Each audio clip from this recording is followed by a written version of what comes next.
মুক্তা আক্তারের।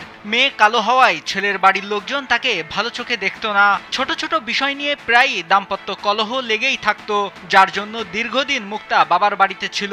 তাই তো ঈদে দুপক্ষের মধ্যে মনোমালিন্য মিটিয়ে নিতে মেয়ে মুক্তার বাবা দাওয়াত দেয় জামাই সহ বেয়াই বাড়ির সবাইকে। এরপর জামাই আব্দুর রহমান দাওয়াত পেয়ে 22 জন মেহমান নিয়ে চলে আসে মুক্তাদের বাড়িতে। দুপুরে খাবারও খেতে বসেন। এ সময় মাংস দিতে দেরি হওয়ায় বাকবিতণ্ডায় জড়িয়ে পড়ে দুপক্ষ। এক পর্যায়ে শুরু হয় মারামারি।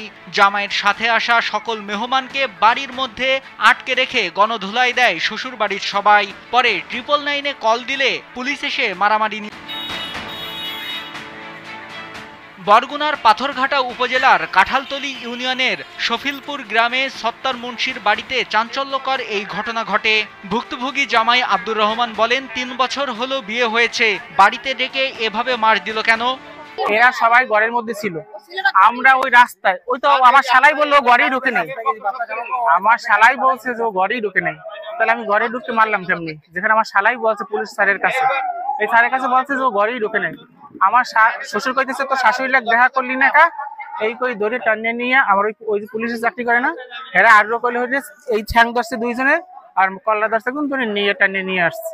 বিষয়টি নিয়ে আব্দুর রহমানের পরিবারের অন্য সদস্যদের দাবি, বাড়িতে ডেকে নিয়ে পরিকল্পিতভাবে তাদেরকে মারধর করা হয়েছে। আসলে এরা প্ল্যান করছে, আমরা সবাই আনন্দের ফুর্তিতে আইছি। আমার আম্মা বলছে যে তোমাদের লোকে একটু কথা কথি সবার সাথে কাটাকাটি, তাহলে আমি আমার এই বয়সটা তো শেষ, আমি তো মৃত্যুর পথে ধাবিত হব, তাহলে আমি এখন একটু যাই সবাই মিলে দিলেই দিয়ে যাই। আমার একটাই পোলা, দেখে পোলাটা খালি পিঠে আমার এই জায়গাটা বাড়িতে এই জায়গাটা বাড়িতে আমি ওই যে সরে গেছি। তবে বিষয়টি অস্বীকার করেছে মুক্তার পরিবারের সদস্যরা। তারা জানান, অনাকাঙ্ক্ষিতভাবে মারামারি শুরু হলে মেয়ের জামাই আব্দুর রহমানকে অন্যত্র সরিয়ে নিয়ে যান।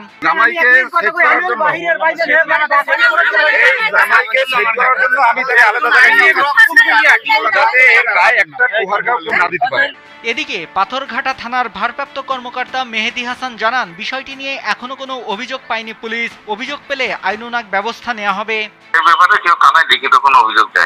তবে মারামারির ঘটনাটি নিয়ে এলাকার সকলেই দুঃখ প্রকাশ করেছেন। তারা চাইছেন স্থানীয়ভাবে যেন বিষয়টি মীমাংসা করা হয়।